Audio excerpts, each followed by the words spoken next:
and it was destroyed.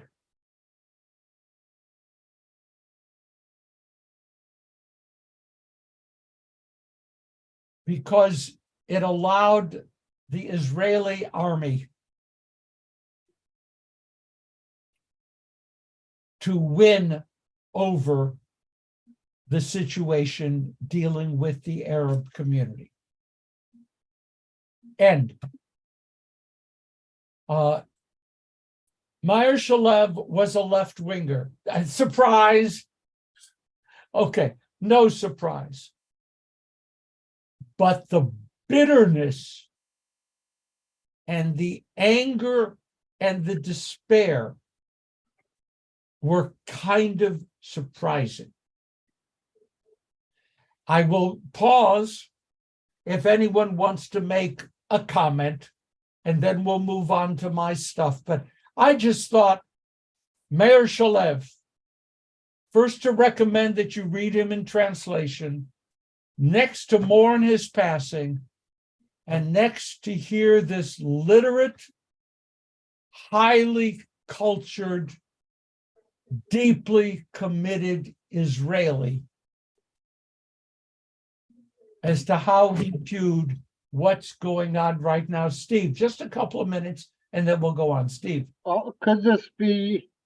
Could he have done this in the nature of prophecy, as in our prophets, as a warning? And although he says he has given up hope, leaving the opportunity for there still to be hope that the trend can be reversed before it's too late.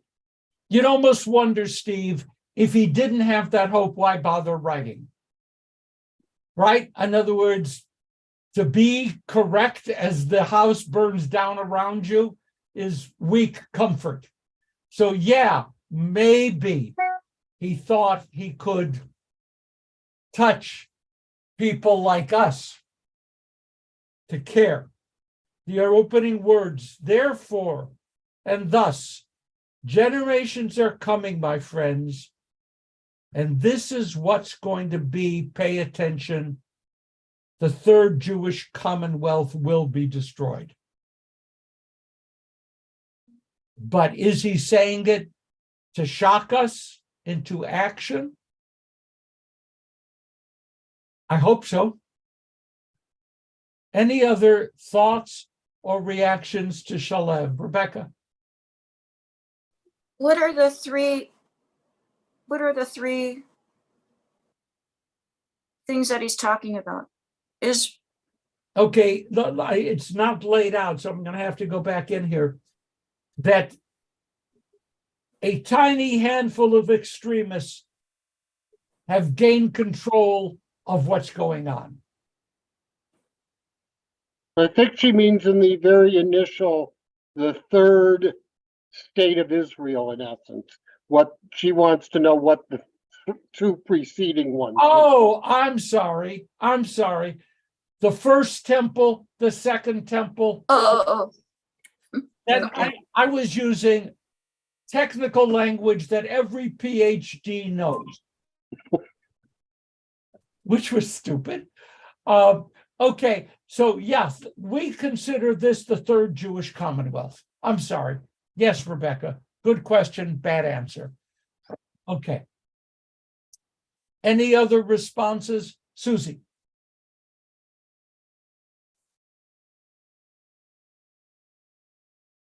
Unmute, Susie. I'm not playing with my ears. You're muted. Okay, here we go. I don't want to sound sassy, but it's almost like, what else is new? Is this not what the protests in the streets is about? The fear that Israel is not going to be democratic anymore, that they're being taken over by these extremists. I mean, I've certainly listened to every word of his last testament, but is he not preaching to half of the choir? And Okay. the other half is just too stubborn and stupid? I knew you were going to get to stupid. I was happy you stopped at stubborn, but then you found stupid. Okay.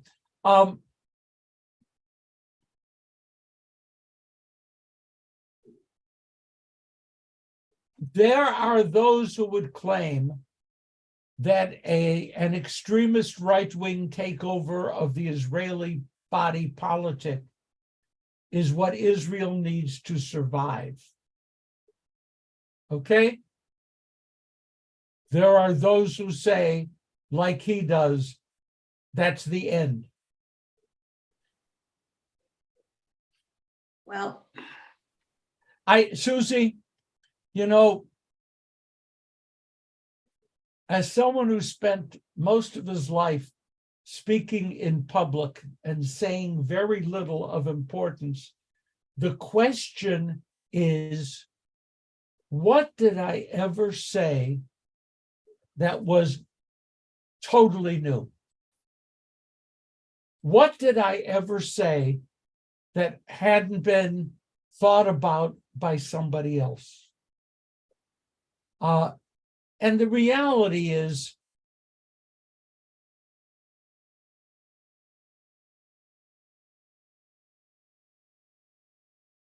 most of how I approach things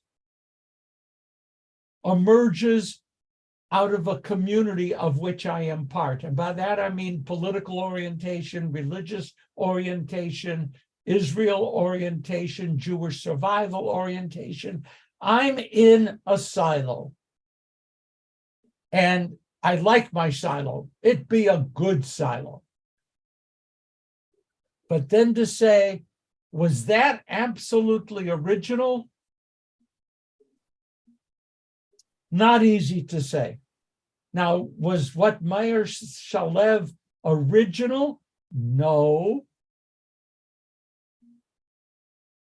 But when someone of high universal reputation says it, they're saying something different because they're saying it. Does that make sense? Susie, does that make sense or not? oh, yes, it makes a lot of sense. It makes me think that I'm smarter than I am. If somebody is smart as Meyer is, feels the same way I do. My point is, the stupid and the stubborn aren't paying attention, or they are paying attention and they've turned their hearing aids off. So, I guess it's just a wait and see what happens and how horrible that will be for more lives that are going to be taken in the wait and see. It feels like it's a no-win situation.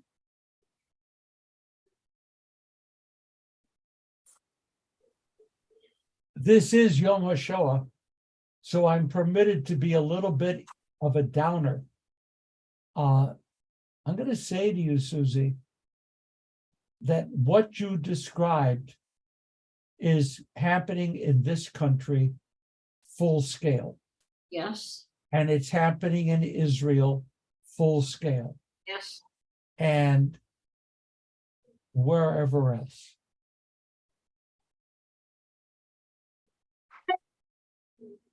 It's frustrating. People no longer listen. They amplify their voice. Do you ever hear sometimes in an argument, if you don't agree with me, then I'll say my position louder. Now I will convince you. Mhm. That's where we are. And I'm grateful for his voice. But you're right, the people who love Meir Shalev are not ultra-Orthodox settlers on the West Bank. So they don't give a damn what he says. And the others fear that he's right. Okay, Stacy? Let me just unmute. Oh, you muted yourself. I was just going to respond to your comment about saying something original. I mean, why do we feel compelled that we have to say something original? Something can be honest, truthful, authentic. We can have differences of opinion, but why does, is there something that's driving that? I don't see the necessity of having to just feel like, oh, well, I came up with this original thought and look at me, or, I just don't think. Okay, so Stephen Colbert has this opening monologue on YouTube, and I saw it last night. It was very hard not to lose total control of all of the orifices of my head. I was roaring in laughter. And when he started off by saying, others have said this, but I haven't, so I will. That's part of this. Okay. That's part of this. Others have said it, I haven't. Okay, any other hands up? Risa, you're not using the electronic hands I up. am now. I couldn't find it for a minute. Forgive me. I just want to say that the difference is the audience. When Shalev says it, it's a different audience. When you say it, it's a different audience. When Rick Jacobs says it, if he says it, is a different audience. So I think that's what's important. You say it in your own words, but you're saying it to a different audience. I think that's a good point. I think it's a good point. We're ready to move on unless someone wants to offer something else. I'm sure that this will of Meir Shalev will be out in translation, Shalev.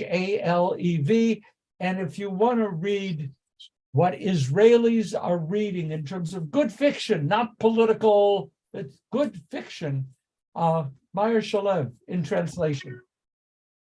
Okay, I have down here April 19th, 2023. Who can name all of the rabbinical schools in the non-Orthodox world in America? Who can name them? I think I might be able to.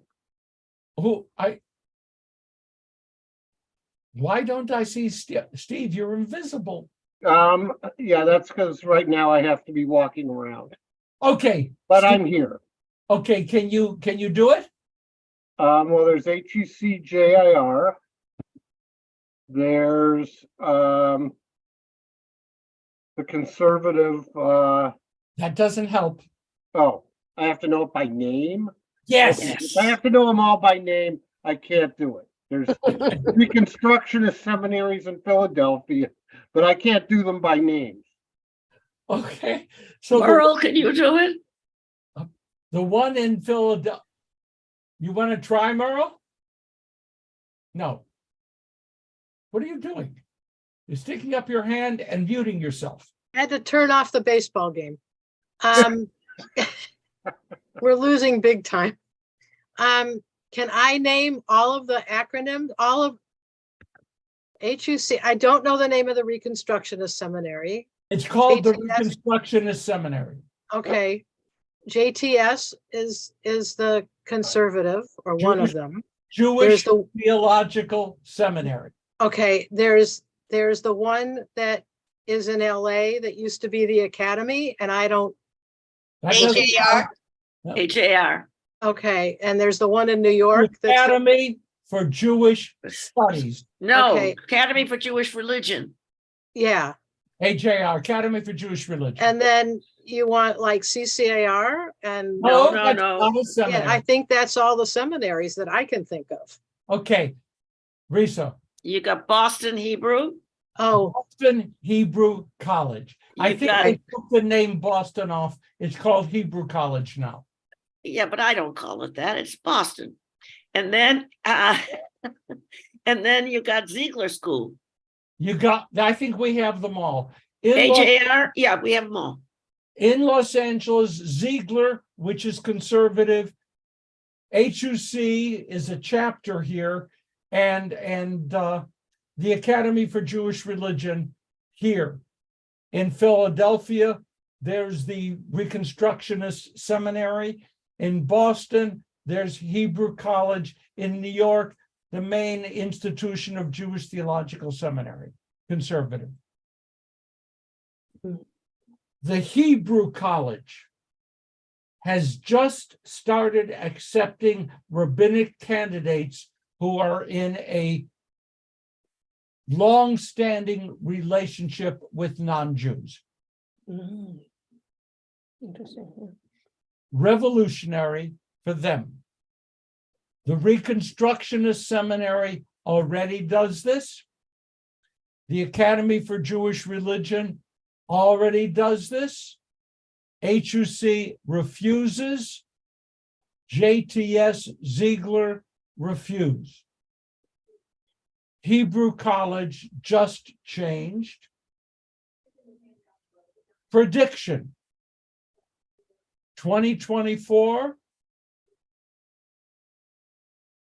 HUC will be embroiled in a huge battle. I heard yesterday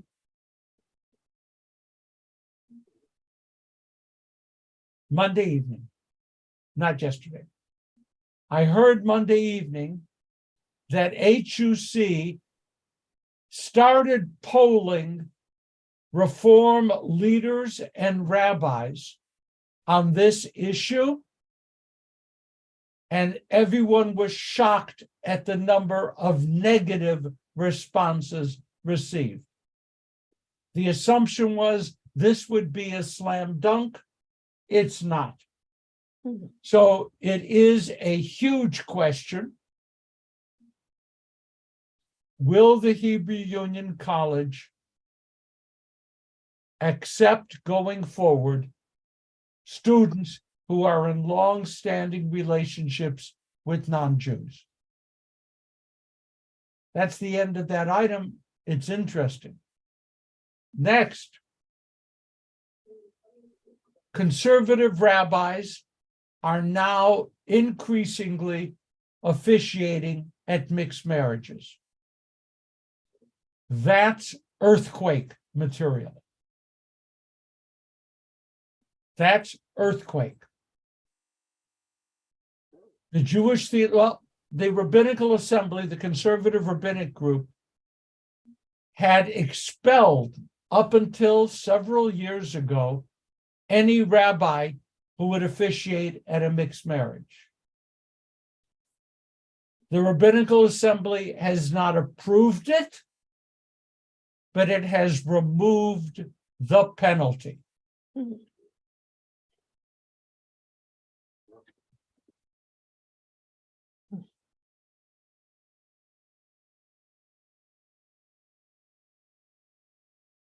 Would you want your rabbi to be married to a non-Jew? That's open for 2 minutes of discussion. Do not throw anything at the moderator. Susie. My personal belief is that we ourselves as individuals own our religion. It's ours. Many other people might be Jewish. Many other people might be Christian. It's their religion. And if my rabbi is married to someone that is not Jewish, that is his private affair. Or hers. Or hers. Absolutely. It's the same thing, almost the same as I feel about abortion. Nobody has the business to tell me what to do with my body. Nobody has the business to tell me what to do with my heart and my soul and my picking of a husband. Thank you. Any other comments? Stacy? Well, I'm not going to immediately respond to the thing about what I feel comfortable with a rabbi having a partner who's not Jewish. I have to think a little bit more about that, but I want to, within the context of this discussion, ask you a question, Rabbi, and maybe this is, completely obvious, but is what is driving this, the concern that the Jewish people will eventually, not propagate to the level where we're very small numbers. I mean, I remember, I think it was Rabbi Leader was saying, trying to remember the context. He was talking about, I think I have this right, at one time in history, the numbers of Jews in the world were very, very small, but yet, Judaism still survived. So is that what is driving this decision That's too complicated a question for us to handle here. okay. I could say this, that the Jewish population worldwide is growing. Part of that growth is because of a new openness to people who become Jewish adjacent. I learned that, I've mentioned this before because I think it's so funny. When someone told me I live in Beverly Hills adjacent. I kept looking on a map to see where, but that's a category. In any event, the Jewish population is growing, but it is changing. But the question is, would you accept as your rabbi someone who is, let's put it all the way, married to a non-Jew who is an unconverted, permanent non-Jew? Steve. First of all, I think with respect to what Susie said, I think that rabbi has every right to do whatever he wants, and it's not for me to Or say. she. But I don't know if I would want my rabbi to be such a person. And I also want to add, the one thing about these admissions policies that I find a little bizarre is that once you're in, you're in. If you develop the relationship later, I don't think they kick you out. Stop being logical. I'm sorry. That's the only way I know how to be. Okay. The truth is that if a member of the CCAR, a regular ordained rabbi type person, marries a non-Jew, there are no unfrocking, if there is such a word, of the rabbi. They can't kick the rabbi out for that. So you're right. In case you're interested, it hurts to say that.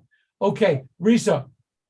When you were a student at HUC and I was with you for 2 years there, 4th year and 5th year, we were being taught both in the classroom and in the wives support groups that you were to be a model exemplar and your family was to be a model exemplar. As we went through the rabbinate, that term changed. People did not want to put that on the rabbi, and the rabbi didn't want it on him. My role as a Rebbitzin was looked upon as a changed event. Was I your partner?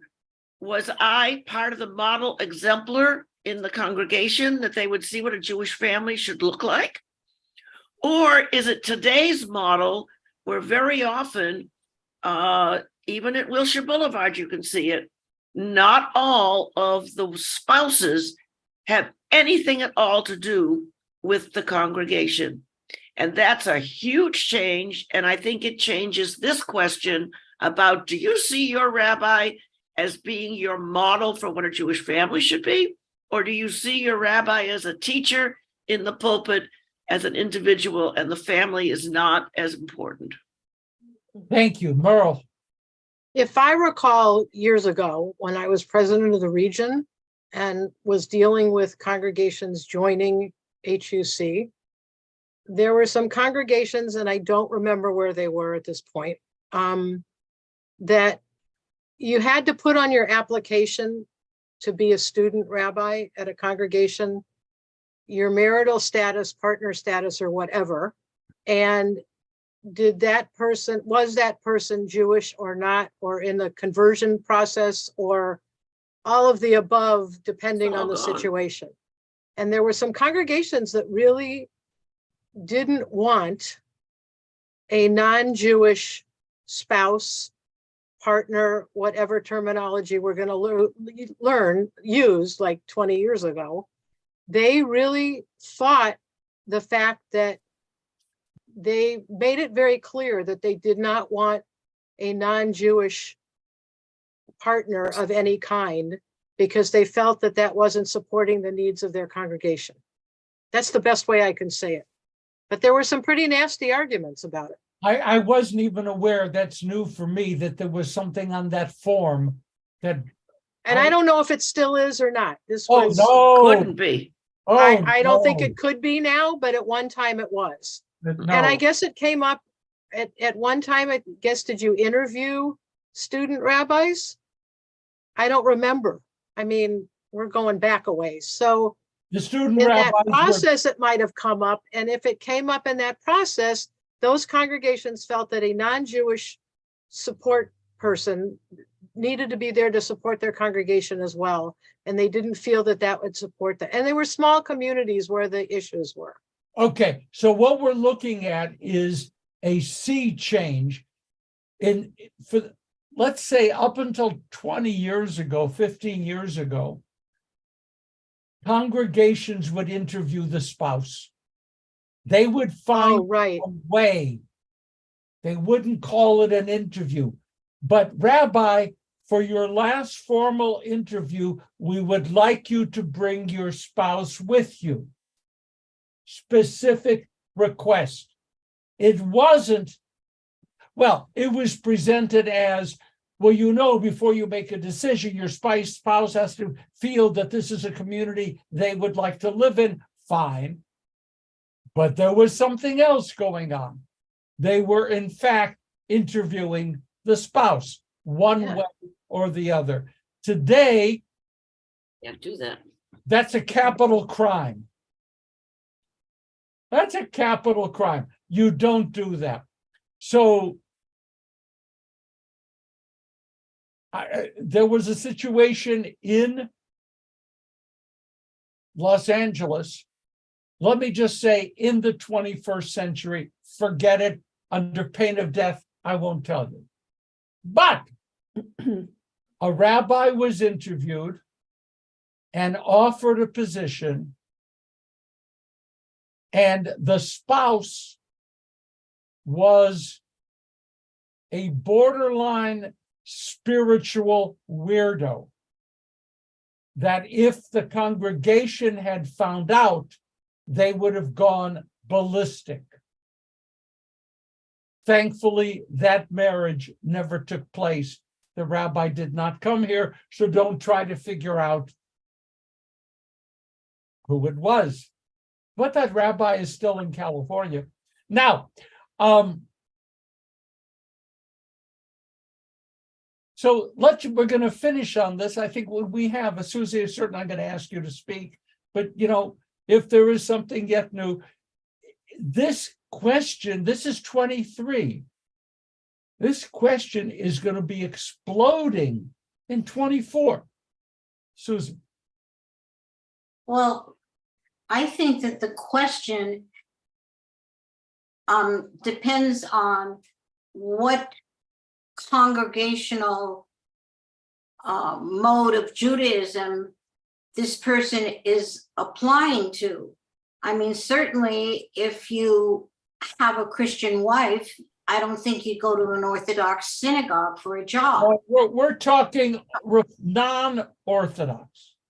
Okay, well, then Non-Orthodox. let's come to Reformed Jewry. In Reformed Jewry, we have clergy, we have music instructors, we have many people that are of a gay persuasion. And that's come a long way, a very long way, and it's wonderful. It's perfect. There's no problem with, I would say, 85% of the congregants. So when you say there's going to be an explosion, where is this explosion going to be? It's not going to be at Wilshire Boulevard Synagogue. We're used to it. I don't want to make this a long dialogue. The explosion will come from everyone under the age of 40 or 45. That's where it will come.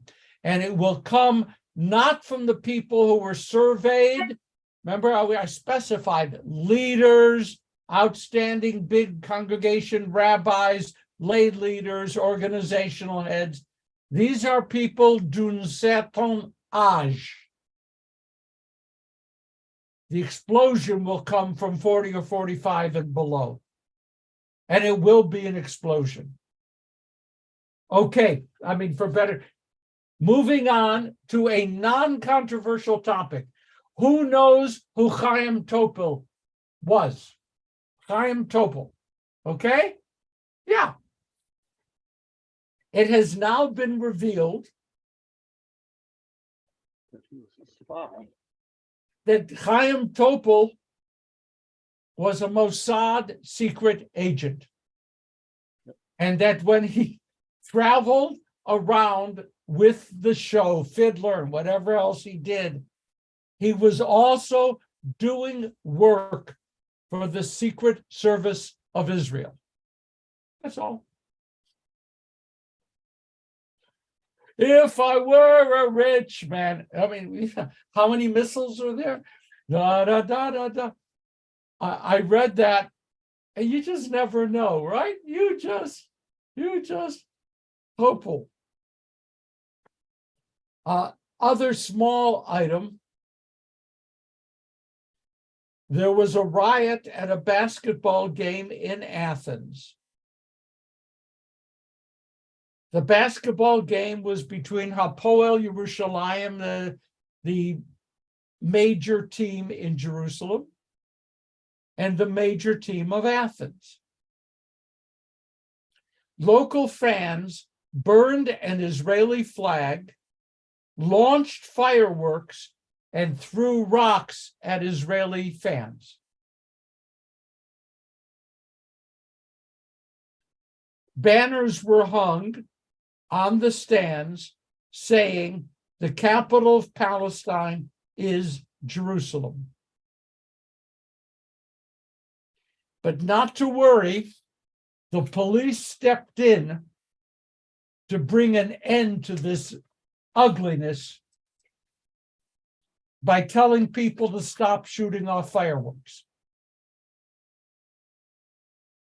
That was it. Okay.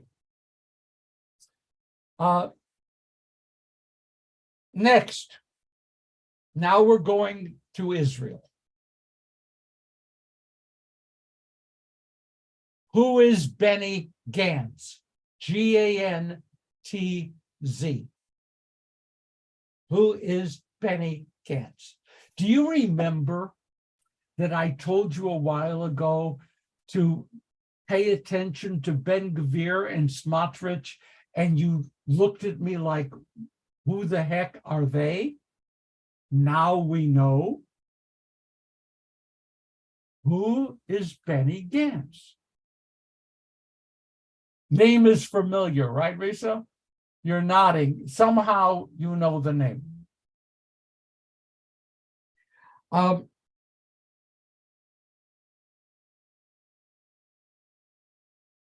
Benny Gantz is chairman of a political party known as National Unity. How many have heard of the National Unity? Oh, you have heard of that. Okay, you're ahead of me on that. National Unity. Okay, I wasn't quite there. All right. Former defense minister of Israel.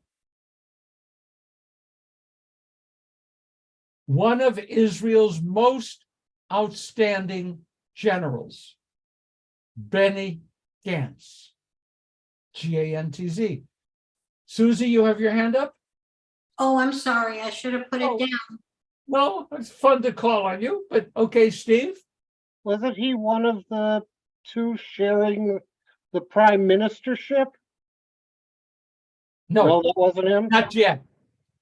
Okay. Now, new polls in Israel show that the National Unity Party, headed by Benny Gantz, is the leading party in Israel today, Wow. topping Netanyahu by a lot. Not 2 points, 4 points.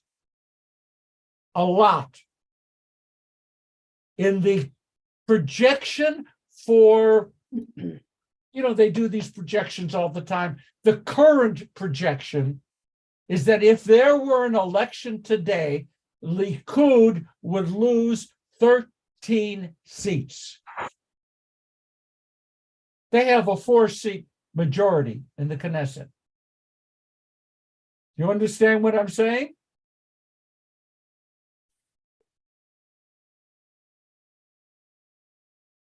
How did this happen? And I'm willing to open up to someone who might have a suggestion. What happened in Israel to create this amazing sea change? Stacy. Well, I don't know if I can answer that question, but didn't Netanyahu have to align with Benny Gantz's party so that he would have a majority, or no? No, okay. Then I retract that comment. I thought that was, one of the parties that he had to align with. He So would love to, but no. Steve. I think part of the overall change in the landscape is the Arabs who shied away from the last election may be getting more involved. And I think people who were more complacent or didn't feel that the country was going to go to hell have changed their mind and have become more involved. But my real question is, I love these polls. In fact, I think I sent you one of them. There isn't an election today. So the real question is, how do you get there to be an election at the time that matches what you want in these polls? I mean, Oh boy! I don't know how election. My question is, how good is this news in light of the fact that, well, there isn't an election in the next 6 months? I think the news is important, Steve. I think it's a snapshot of where the people are. That's one.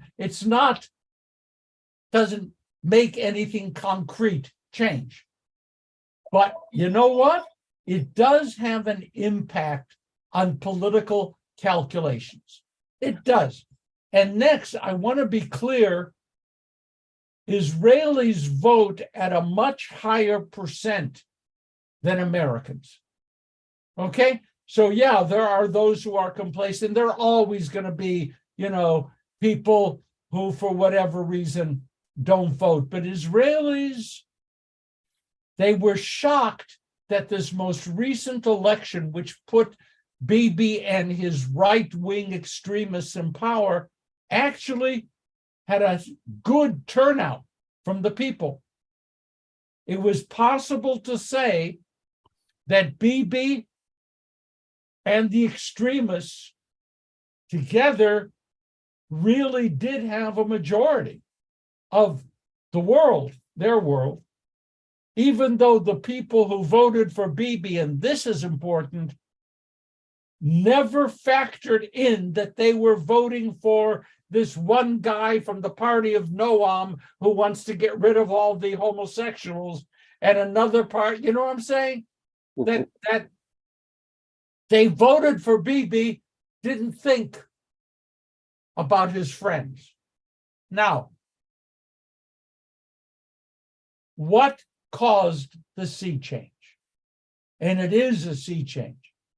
Steve is correct, it could shift back, right? It could. But right now, it's headed in one direction, and Gantz is the power figure. Everyone is now saying two factors. One, do you remember Yoav Gallant who is the current defense minister, while Bibi was out of the country, attacked the judicial reform push that Bibi was doing. Bibi was furious. When he got back to Israel, he fired Gallant. I'd like to be a general whose name is really Gallant. You know, General Gallant, you know, but anyway, Gallant. He fired him, but the reaction to the firing was such he never signed the papers. Technically, he never fired him. The population was so furious at this effort to shut down dissent that Bibi just rehired him. If you're Bibi Netanyahu, you have been forced to eat crow. Notice how careful I was with that language? Forced to eat crow. By rehiring Gallant, what Gallant had to do was to say, I was wrong in criticizing the government while the prime minister was out of the country. He did that. And by the way, he's right. He should apologize. Countries don't have internal political fights while the head of the country is out of the country. That's the same in the United States. It's sort of a given. Okay. Gallant's speech and what happened afterwards energized the opposition. Number two,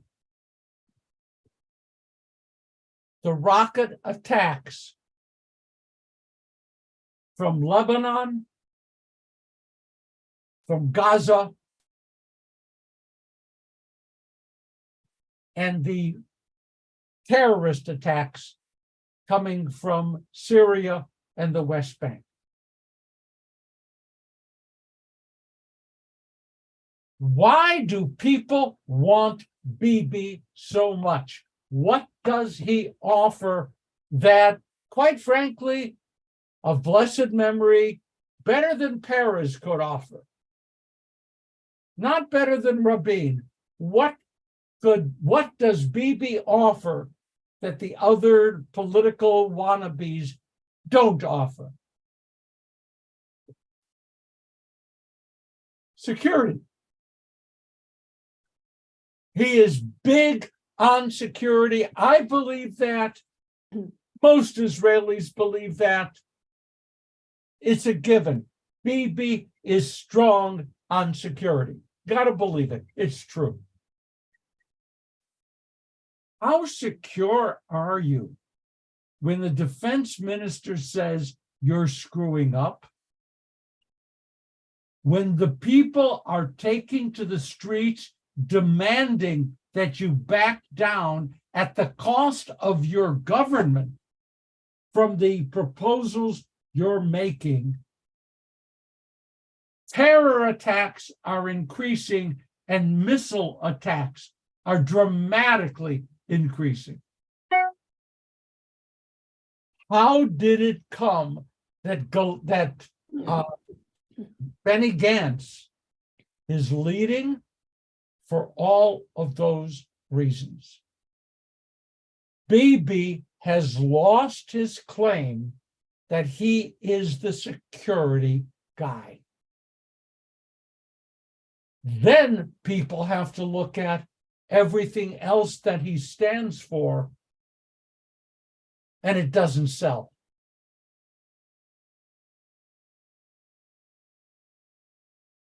The last poll this week showed Bibi at 37% and Gantz at 44%. I'm not exaggerating. This is This is big.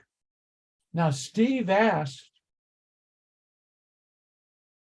when will the government fall? Because that's the only way for the polls to mean anything, right? Government falls, have an election. Steve?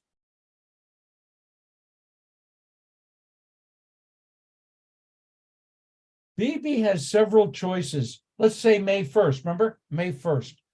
Has several May 1st choices. One, he can continue hard and strong on his proposals.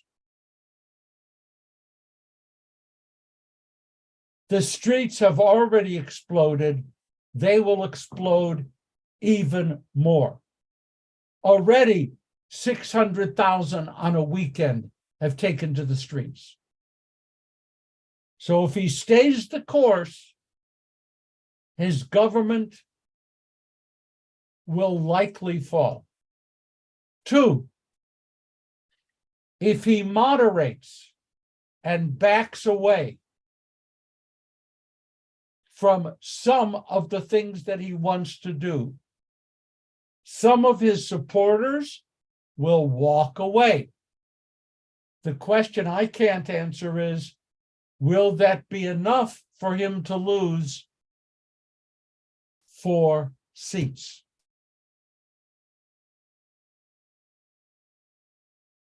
I don't know. Odds? I would guess, yeah, it'll be enough. But I don't know. So the government will fall, I think, if he says full speed ahead. If he says, I'll moderate, the government may fall. Any comment on that before we move forward? It's the coalition, by the way, all the parties that have built Bibi's coalition government, given, I know, Steve, it's just a today picture, that the coalition which today holds 64, if the government elections were held today, would have 51. And Gantz would be prime minister. The loser in all of this is Lapid, who was head of the is the head of the opposition, the legal head, because that's how the government was formed. Lapid heads the opposition. He becomes the prime minister. Gantz is eating his lunch. So the guy, Lapid, had every right to expect, happy politics, every right to expect that Bibi's down, I'm up, Bibi's down, Gantz is up. Let me just say this about Gantz's party. Gantz, military man, is pro-moderation and compromise. He is a real middle of the roader. I mean, you may, as a guy who is defense minister, I would have an image of macho man. He's a compromiser. Moderation. His party has drawn voters from the right, the center, and the center left. Last question that I'm going to ask. Who are the 2 people most interested in blocking Gantz? Your 2 favorites, Smotrich and Ben-Gvir. Okay, well, they're not my people. But actually, the 2 people who want to block him are Lapid and Bibi, and you might see Bibi reaching out to Lapid, jettisoning his supporters and creating a new shape of government. Lapid wants position. And the only way open for him right now is a weird relationship with Bibi. Could that happen? Then, Steve, we would see all the extremist parties out and Lapid and his Yesh Atid, there is a future, his Yesh Atid party forming a coalition. Last comments before we close. Anyone have a headache? Okay, Stacy, then Steve, and then we're done.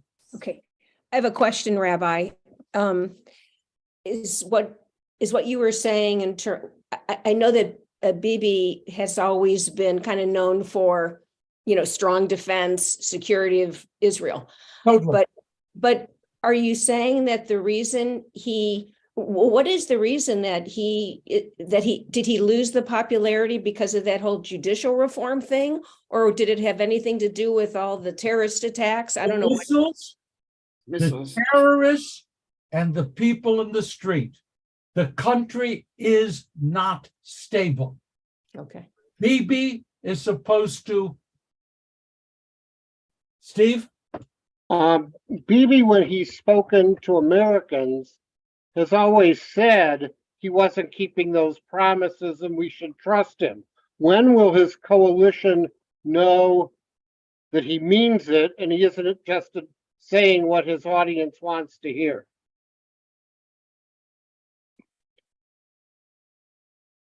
May 1st-ish. No, he's got to choose moderation, compromise, pushing ahead. Now the third option, throw the bastards out and make a deal with Satan. From his perspective, Lapid, by the way, is a good guy. Good guy. Is May 1st another election? No. All I'm saying is it's right after Yom HaAtzmaut and all that. Oh, okay, It's a number of convenience. My mind needs okay. guidelines. It's a time. It's a frame. A week before, a week after. They certainly can't. Of course, they're talking now. But they got to get through all this pain of today, pain of Tuesday, celebration of Wednesday, and then it hits the fan. Thanks, everybody. Thank you. Thank you. Thank you, Rabbi. Thanks, everyone. I promise you stability, sanity, and simplicity in a different universe. I have to go pack. Bye, everybody. Have a good week. Bye, thank you. Bye, you too. Bye.